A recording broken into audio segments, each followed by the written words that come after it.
Hi, welcome to the Gender Tech Podcast. My name is Ruth Hatim, your host, and today I have quite amazing guests on the show. Being a Women's Month March, all our discussions are going to be around the theme of this year, which is Invest in Women, Accelerate Progress. You're welcome on the show. Thank you so much, Atim.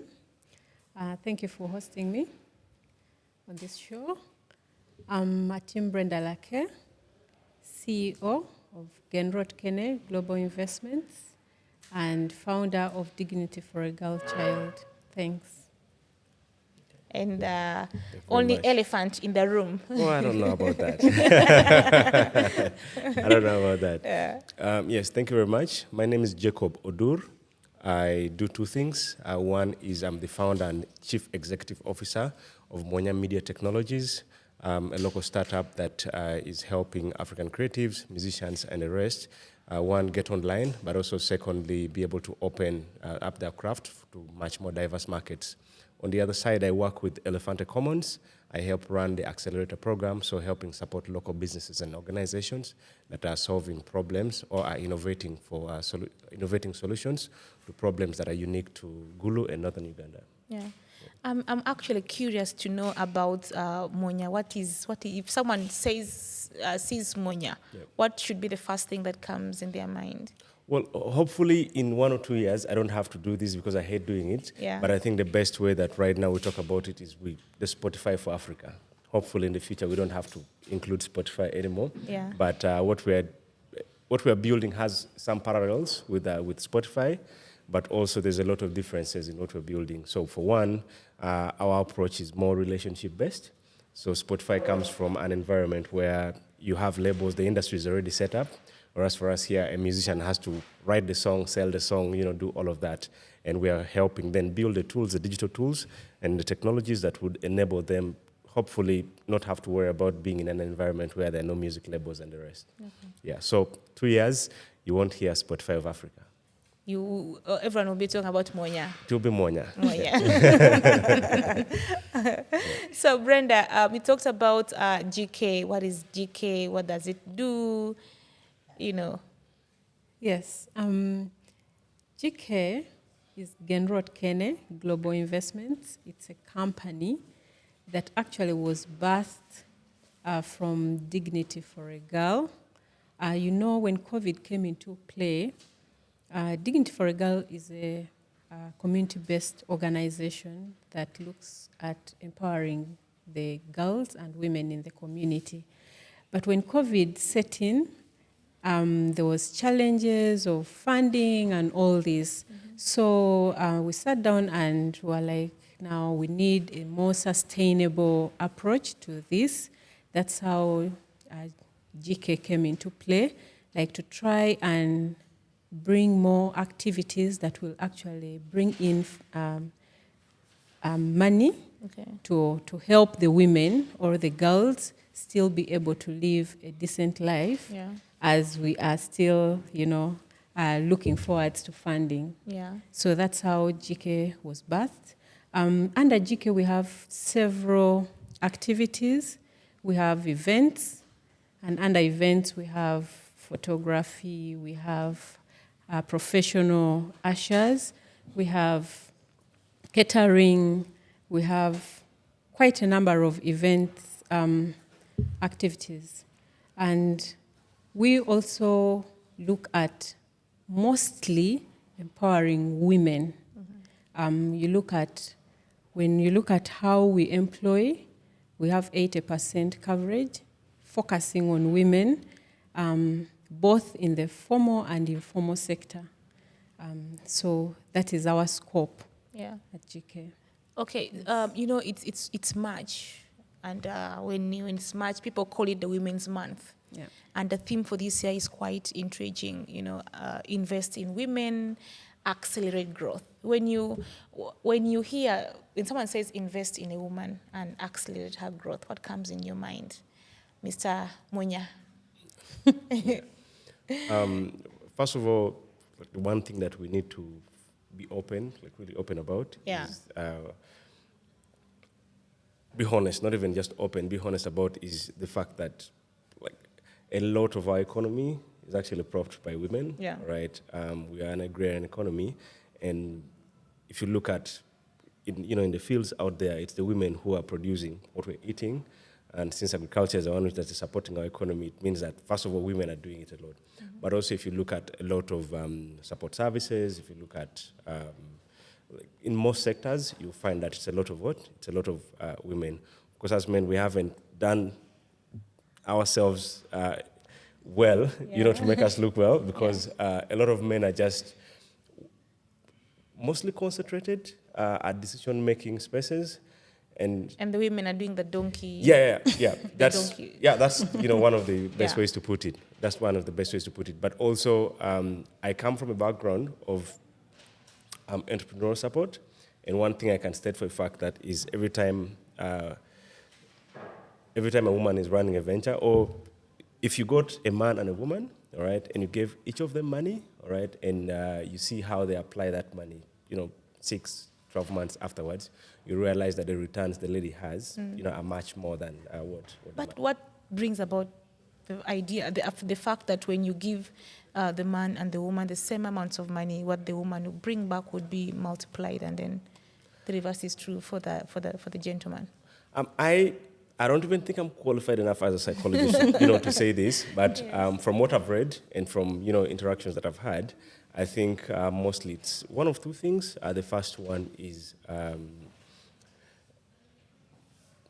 like the decision-making processes for both, all right? One, and then the other one also is just like how sometimes we take unnecessary risks as men, right? Very unnecessary, you gamble. really unnecessary risks. Yeah. Gamble. That's why you go to a betting center. It will be mostly what? Mostly men inside there. Yeah. Okay. And unfortunately, because we think that I have 1 million, all right, I got an investment of 1 million. Obviously, I want to now all of a sudden try out all the thoughts that I had in my head, all right? Whereas the female entrepreneur is going to, what, I've been wanting to do the events thing. Yeah, let me put some money in events, and see how it's going to look like, the next few weeks.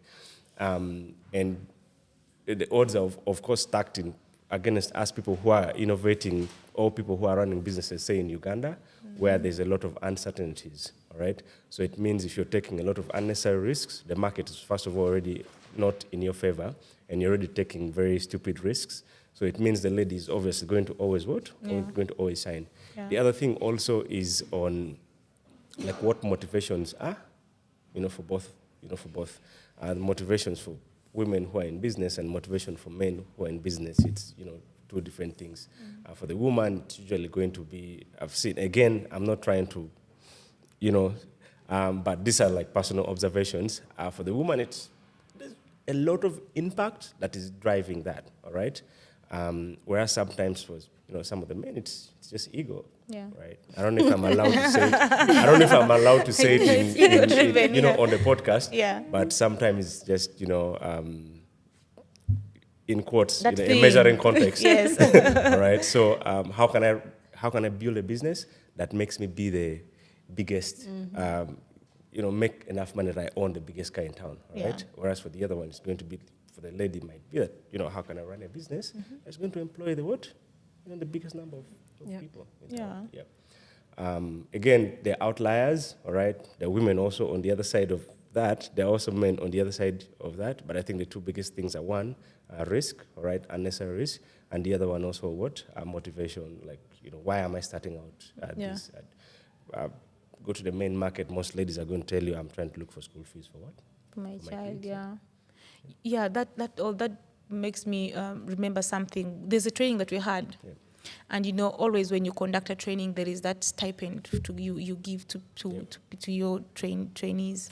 And then the women were like, oh, now this is going to help me cover budget for the evening. Yep. Then I wondered, so where is the man in the picture? If the little that the woman has earned, she's planning to cater for dinner for the family. Where is the man? Yeah. I'll tell you, during when the planting season starts, just go and spend maybe a week or two, all right? So the planting season is around 90 days, right? Okay, like most crops that we grow here, all right? Take 90 days in the field. And the contribution, all right, is usually going to be that, at the beginning of the season, the man will go with the oxen, all right, do the fast plowing, right? So the seeds, and after that, all right, that is his farming. Most of his farming is just that, all right? So the weeding, the harvesting, and all of it, it's like the lady. Wow. Yep. When the season starts. Not the selling, though. The selling is a man. The selling is a man. The proceeds from the... It's back to do the selling. Yeah, wow. What do you think of that, really? Yeah, I think building on what he has said, men, when you look at, you ask the question that if you gave this amount of money to a woman and then a man, the woman would definitely come up with a yield. For me, I think it's a matter of mindset. Yeah. Men think of big. When I get 100 million, I'll buy trailers. Their vision is always starting from Brand. up, coming down. Yeah. But a woman will say, oh, I think I need a box of tomatoes, And then after that, she goes to 2, she goes to 3, she goes to 4. And you're able to see them grow. Yep. Now, for any of you who has been into the business environment, you know that most businesses that start big, actually give them 1 year, they'll be down the drain. But a business that starts small grows. You're able to monitor it, you're able to know where the challenges are, what do I need to put, what do I need to remove. Yeah. But you imagine you've been given 100 million and then you're like, okay, now I need this Fuso that is going to transport things from here to South Sudan. Yeah. You've not done market survey. No. It is simply because your friend is also doing it and you're out there. Mm-hmm. So I think that's why, as women, if you give that little, trust me, you will see it big at the end of the day. Yeah, but I also feel like we are being so hard on the men. I feel like their intentions are also pure. It's just that the odds, most times, it's not in their favor. Because I don't think anyone with a sound mind can just take $1 million that is supposed to benefit the family and blow it up just like that. Well, as a man, yes. So earlier on I mentioned the thing about risk, all right? The thing about risk, but also one other thing that makes someone take the risks usually comes from, the confidence, all right? I come from outside of Monya. I mentioned I work with Elefante, all right? Yeah. And one of the things that, obviously, I'm exposed to a lot of data about people running businesses, okay? And one of the things that I've noticed is a lot of times when someone knows that this might still come up again, all right? I might access money again, all right? All of a sudden, the value of what they have depreciates a little bit, all right? Whereas if someone knows that I've got 1 million right now, it might be really difficult for me to get 1 million. So I need to spend my 1 million properly, all right? Whereas for the other person, again, going back to the example of betting, all right? The gambler's problem is always going to be, I'm going to keep rolling the dice and something will always will always come up, okay? So it ties into the other thing of risk. Now I'm all of a sudden very comfortable with risk because if I have money, all right, I'm going to try out this new business idea, all right? That might fail, all right? But I know that I can keep what? I can keep trying. So the intentions are still pure, all right? The intentions are I'm going to open businesses. The businesses need to what? Need to make money. Yes. The problem now, all of a sudden, I'm being very what? Careless with, the risks that I'm taking. You mentioned now, all of a sudden, I'm thinking, I think Sudan is a very good market for me to what? To go now, all right? And I know Sudan might work or might not work. If Sudan doesn't work, all right, I'm going to try it Kenya, all right? So I'm very comfortable with what? With taking, sometimes really unnecessary risks. The problem is when you're taking a lot of risk and you're, spending a lot of resources, you're not giving things time to grow. So whatever seed you've planted, you're not giving it time to, come out of the ground and, you harvest that and the rest. When she was talking, something occurred to me that I think women are also really good at, is women understand compounding more than men, all right? That I'm going to do 2 times 2 is going to bring me 4, it's going to keep scaling like that. Whereas for men, it's just 0 to 100. I'm at 0, I need to be at 100. Women are comfortable with, I'm going to 5, all right? I'm at 5, I'm going to aim for 6, I'm going Yeah. to aim for 7, and the rest. One step at a time. Yep. Yeah. So much more patience, very little patience. So it goes Yeah. down to patience. Yep. Yeah. And being resilient. Yep. Yeah, so again, it's the Women's Month.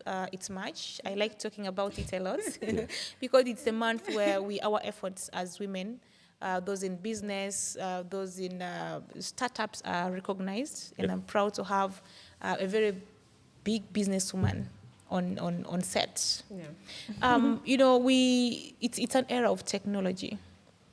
You know, everything has gone digital. The markets are online, studies are online, everything is basically online. How has technology helped your business? Or like, tell us a story on how you've been able to break even with usage of technology to enhance your GK events. Thank you so much. I think I came to understand the value or the importance of tech when I did a course under the US embassy called the Dream Builder. And it had that component of marketing. And they gave us an assignment, go try it out. Because GK by then was 2 months into existence, like Yeah. no one knew it. And, you know, Gulu being a city, there are quite a number of events companies. So I was like, now, how am I going to sell out myself? You know, I only had one function that I had done, and that was my function, my introduction. I did it myself. Wait. So I was like, you know what, Brenda? Wow. You Took are, a leap. you are going to try this out. I got my pictures of my introduction, used an app that they told us to use on my phone. What app was that? It was called Canva. Yep. Yes, So Canva. yes, I downloaded it. On my bed, I was like, this there is going to get it's going to be a breakthrough. So I downloaded it, made a flyer. Very beautiful. I was very impressed. Trust me, for the next 1 month, my status was full of that. I was so happy with myself. Yeah. I had not gotten any customer, but it being there and I'm getting 100 viewers, Yeah. you know, like it was motivating. Wow, you getting responses in your Yes. inbox asking And they're like, for- where are you located? What? I was like, okay, this thing this really works.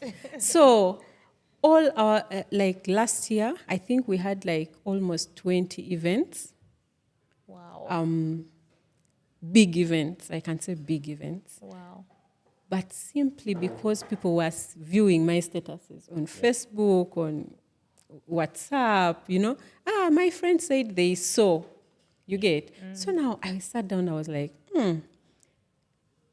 you imagine how many women are out there with very, very good businesses, and they can't sell it out there. I managed to get 2 events in Kampala. I'm in Gulu, you know, simply because I had people who are following me on Facebook. They're like, oh, Brenda, share your quotations, you know. So it has broadened my view of my market space. And trust me, if every woman is given a chance to use tech in their businesses, we shall not remain the same. Yeah. Yeah. I think tech is it's quite also broad. I think it also goes beyond being given a chance to use tech, because from the few interactions that I've had, even with women in the informal business, they have smartphones. I think we have the smartphones, but we as women are not putting the smartphones that we have to good use. You know, there is what we call TikTok. People sit on their phones watching TikTok. You know how those videos are convincing. From one video it leads you to it gets interesting each time by the day. You know, so people are watching lots of TikToks as opposed to using maybe that time, like the time that you spent on your bed exploring Canva and designing that poster and taking it on your status. You see, if people we as women also got out of our comfort zone, and instead of sitting and using tech for entertainment, we could also be the people providing content for other people to consume, which in the long run translates into money. Yeah. I think I wanted to add something, personal experience. Yeah. You know, being a mother, a wife, it becomes quite challenging, incorporating business, technology.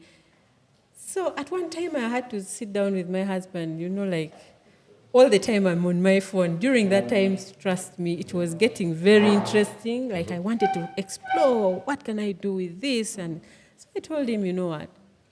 Not that all the time that I'm on, actually. Yeah. I showed him, I was like, I'm doing good stuff, right? No, you get, like, I really had to make him to know that when I'm on my phone, I'm not either watching Nigerian movies, you get, I'm doing something that is going to grow my business. Yeah. So it becomes quite complicated that even the culture around us might not want you to be on your phone all the time. Yeah. You get. And yet, in actual sense, I could be on my phone in class, maybe selling to a customer or convincing a customer.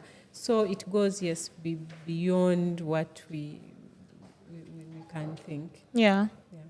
Yes. And I just think, of course, one of the things that social media is relatively new, right? For northern Uganda, for Uganda also, and it's going to take a while for it to like fully seep into cultures that it's okay. Like when someone is on phone, they're doing more than just talking on phone, right? Because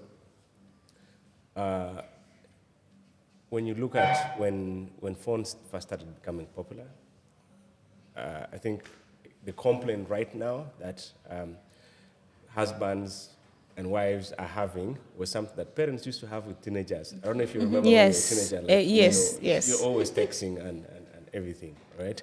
But also at the same time as technology moves further and further away from like physical computers onto phones, one thing that's going to happen, obviously, everything that people do on their laptops and computers is now moving onto the personal phones and all. But at the same time, also, I think one risk that we need to be very aware of, all right, is that time when now the phone, all right, moves away from a communication device onto now just onto a work tool.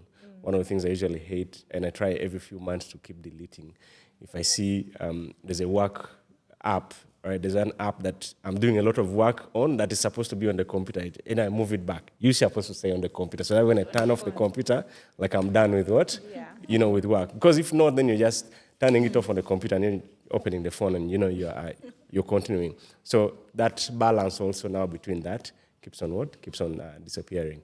But I think it's not yet a threat, all right, but it's something that we definitely need to be aware of. But yeah, phones are doing amazing. The more phones, the more the infrastructure keeps becoming available. The more a lot of commerce that we have is going to move towards that.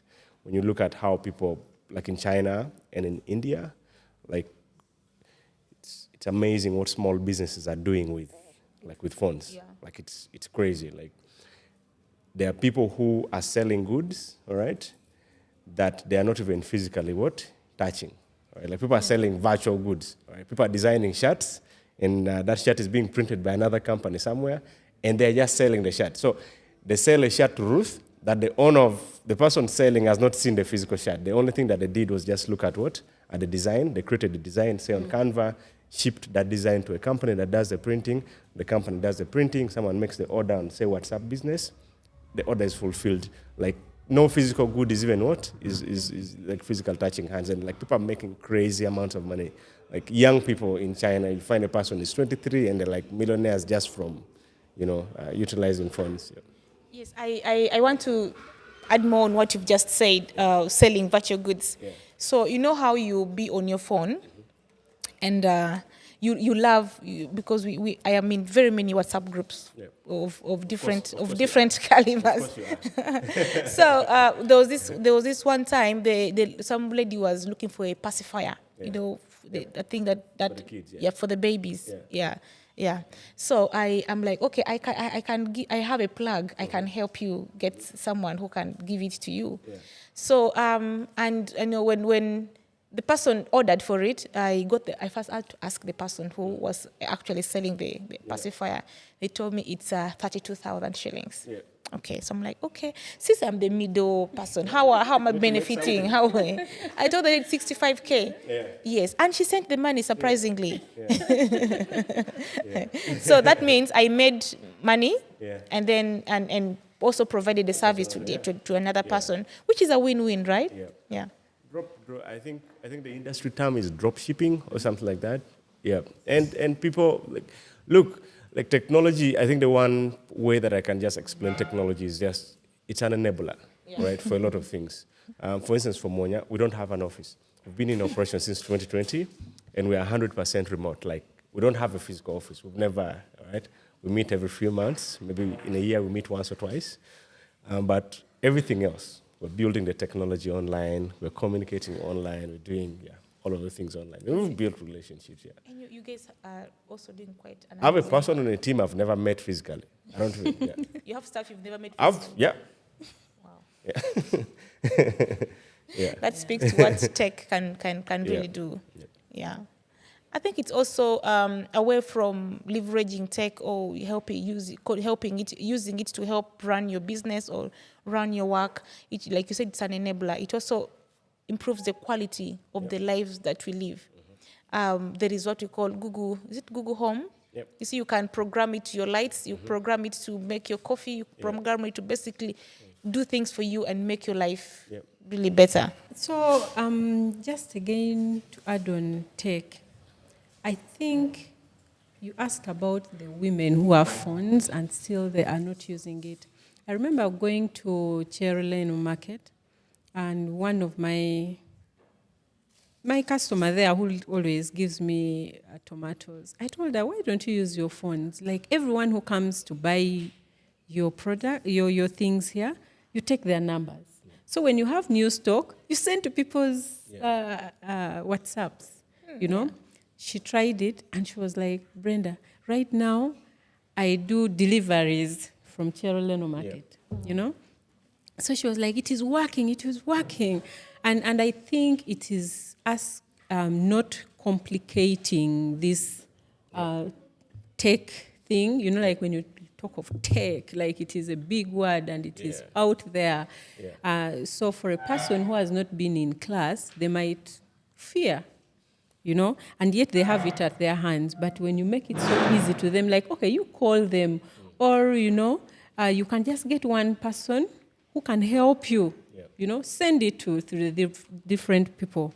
And it's a testimony. So which means that it is actually, it can be taken down to the lowest grassroots woman in the market there, or they can just use one phone for a group, you know.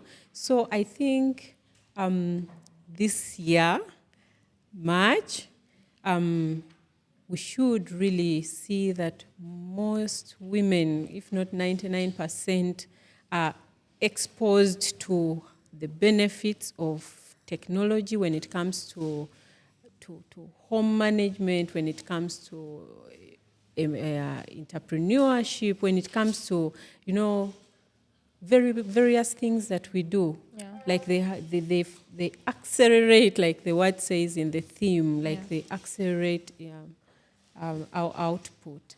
So to me, I think it is something which is doable, and we just have to embrace it and have a mindset kind of change that the world is becoming a global world. It's no longer Uganda, it's no longer Gulu. It's a round, big home where people who have been in tech for decades, and we really have to run faster and catch up with them, you know. Otherwise, we shall remain there, and that's not where we want to be as women.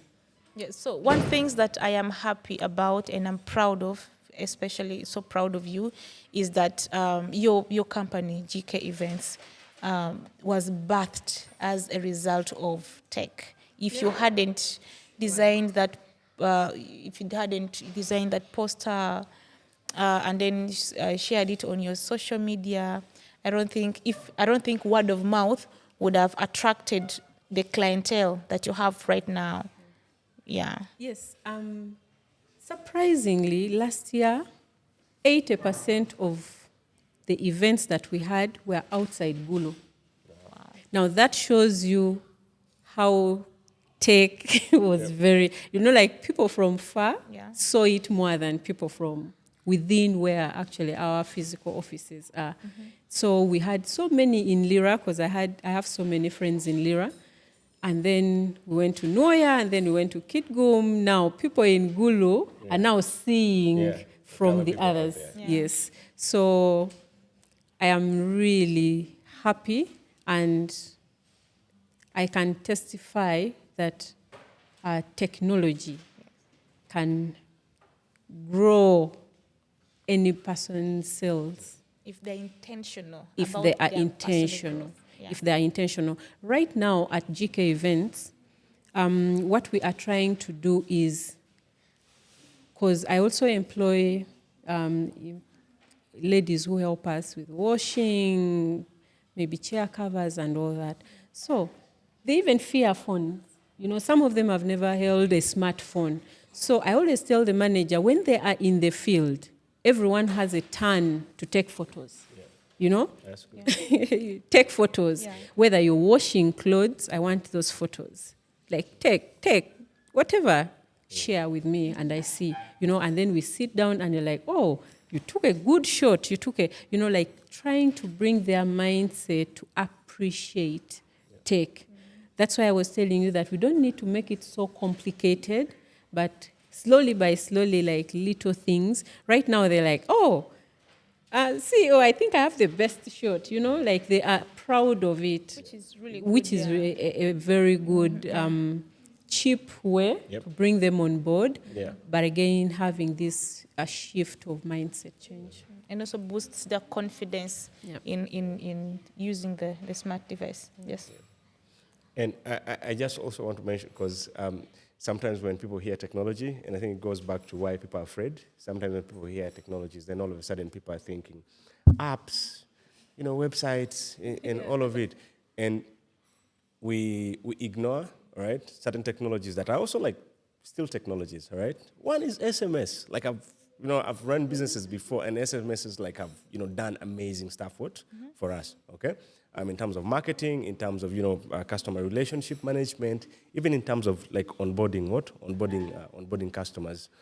So I think when we think of technology, let us not. There's a risk sometimes that a person might. A small business owner will now think, but now how am I going to like do all of these things? You get it?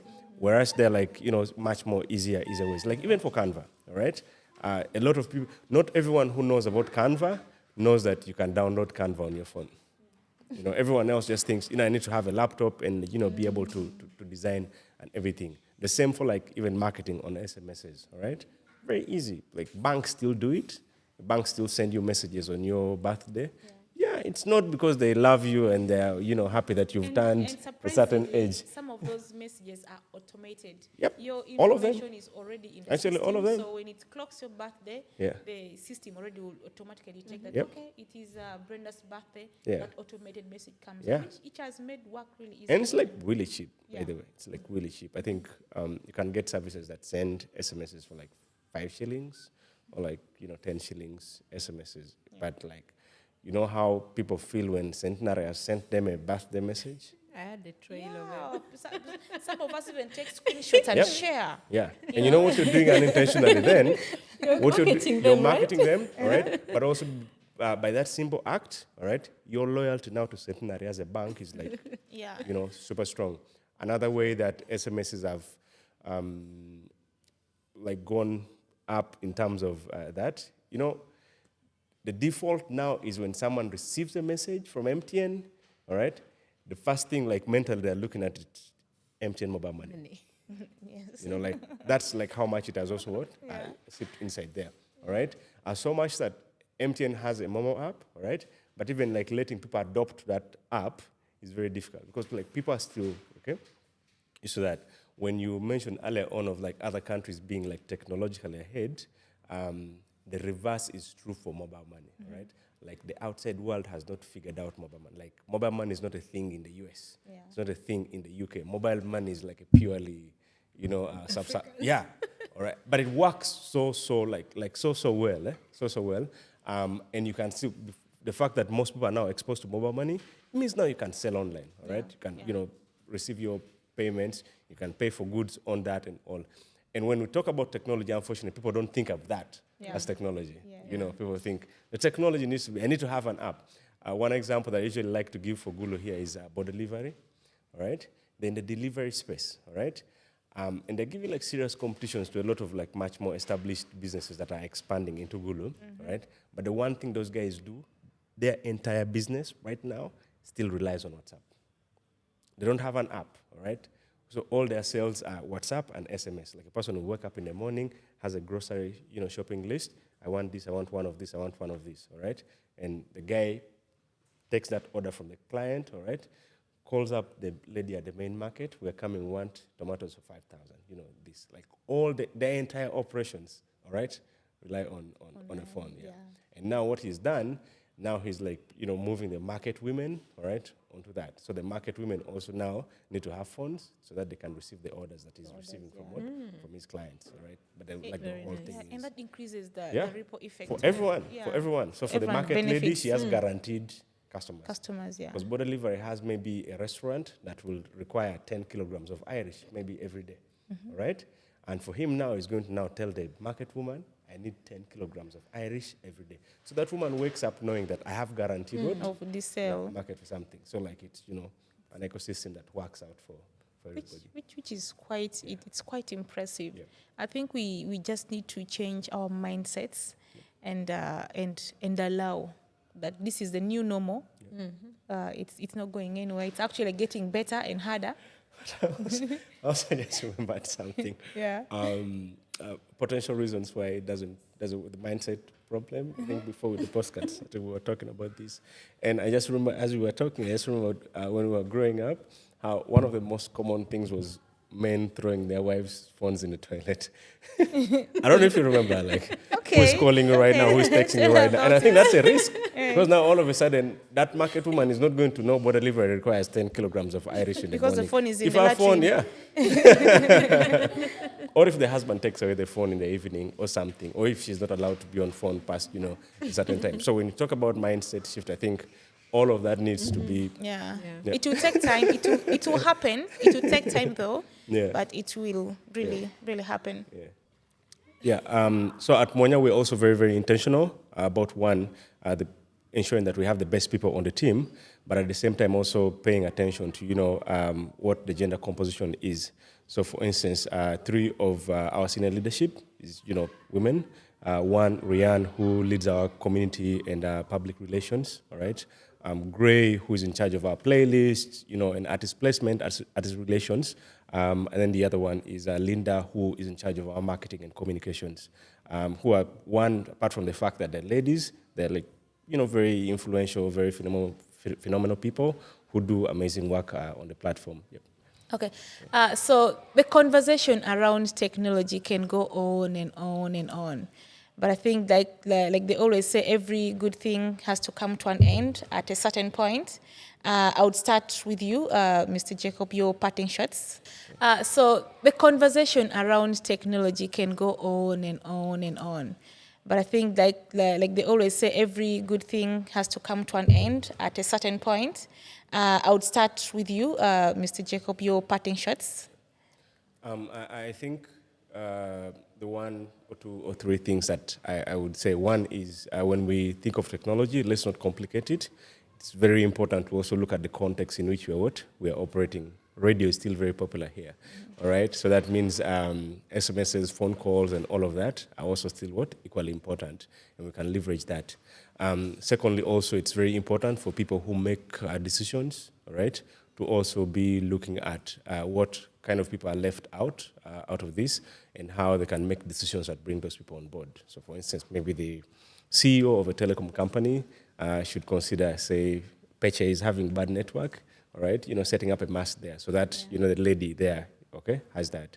UCC, maybe if you're looking at pricing of data bundles and the rest, should also be considerate of what? Of those factors. People who run spaces that, people go to access information, access technology, so you need to start looking into that. What kinds of people am I missing at my space? Am I having a lot of ladies who are running businesses or not? All right. Then if not, let me bring them on. Organizations, coming up with training programs and the rest. And also again, it's Women's Month, right? So it's also equally important to look at what is that thing that is making women not go online. And there's several reasons. Yeah. But as a man, I'll just speak for myself as a man that, for the men, the boys out there, it's also equally important if, whatever way that you can help, whatever way that you can enable a woman or a girl better utilize technology, go ahead and share.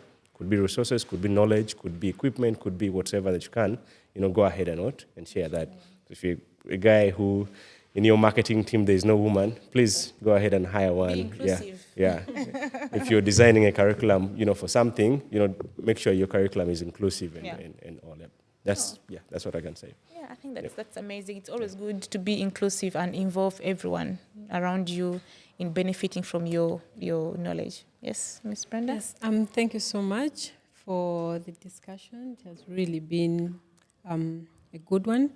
My take home would be, one, as we are trying to empower women to embrace tech, we should also not look away or undermine the input of the men in this.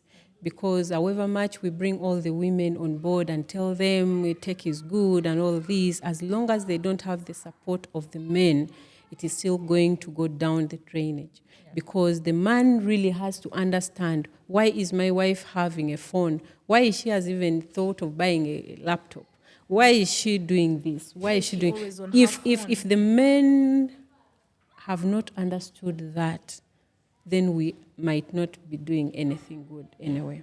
So for me, I think as we are empowering the women to have a mind set shift, to embrace technology, to see how good it will be in terms of their businesses, in terms of political career, in terms of, name it, we also have to bring the men on board. Otherwise, we shall be doing nothing. I want to give you an example at GK Events, what we are doing. We have some few men who are really good with technology. Like, when you go to the field, you have to take photos, you have to do this and all that. So we have put it upon us like we need to help the women, We need to help the women. We are installing a corner.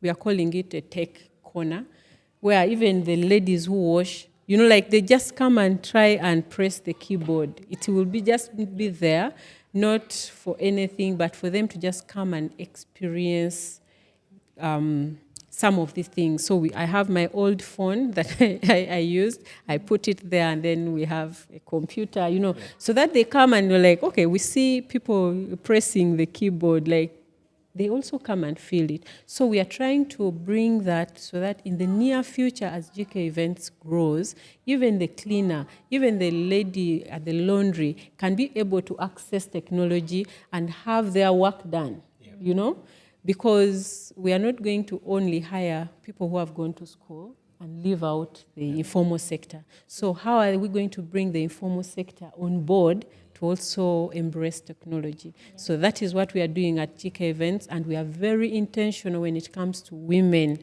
embracing technology, because it has worked for us as a company, and we have to roll it down to individual levels. Yeah. Yes. Yeah, so when you were talking about bringing men on board, I saw Jacob nodding in affirmation, like his voice is being. Otherwise, thank you so much for joining us on this Women's Month episode. I am so impressed that something that all of us out there could also emulate, that Mwanya has, there's a very successful online music stream in northern Uganda, and yet they do not have a physical office. And yet they have never met some of their staff in person. They work virtually. It's like someone would call it a briefcase. Yeah. In those days, they would call it a briefcase office. But right now, it all makes sense because the work is being done. The only difference is briefcase businesses never had success. We have our success. You have, yes. Yes, that's what I'm trying to say. You guys, your success is actually documented online. Yeah. Yeah, from the artists that you've been supporting. Yep. And that speaks to leveraging technology for good, tech for good. And then to also Brenda. Brenda started her business on her bed with her phone, her and Canva. And that interaction gave her 20 plus clients in 2023, which is something that everyone out there, if we all emulate, it's the ripple effect of people using technology, the ripple effect of all of us learning from the stories that these two amazing guests have shared would really be impressive. And in the long run, if all of us decide that we should all invest in women, definitely our growth will be accelerated, right? Yeah. So thank you so much for joining us. And from us, the team from Gender Tech Initiative Uganda would like to thank you all. And we would like to urge all of you to invest in women, invest in us, so that the growth of the things that we are trying to put our hands onto can be accelerated. Until next time, thank you.